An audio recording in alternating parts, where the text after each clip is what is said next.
spent all his savings on a first-class ticket just to meet his idol, the CEO of a major airline. But after a brief handshake, the wealthy executive immediately began sanitizing his hands. When Mala pitched his idea for a low-cost airline so poor people could afford to fly, the executive laughed in his face. He made it clear, airplanes were for the rich, and he would never let the wealthy and the poor share a cabin. He even tried to push Mala into economy, but Mala stood his ground. He'd paid for his seat, and no one had the right to move him. But the executive wouldn't tolerate sitting next to someone like him, so not long after, an announcement came over the speakers claiming there was a technical issue, and the flight had to return.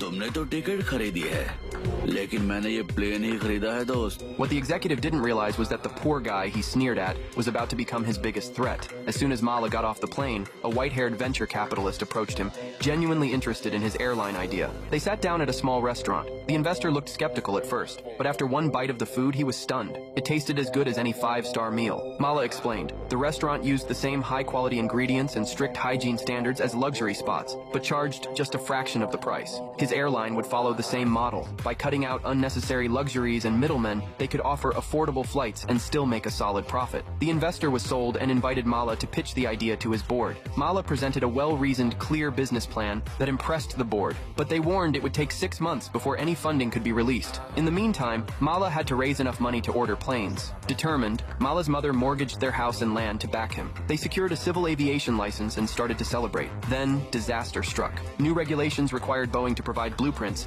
and Boeing canceled their deal. Worse, Mala's startup was slapped with a €50,000 penalty for aircraft delays. Desperate, Mala turned to the white-haired investor, only to discover a brutal truth. The investor had been working with the airline CEO all along. It had all been a setup. The rich weren't about to let the poor cut into their profits. Their real plan was to drown Mala in debt and crush his dream before it even took off.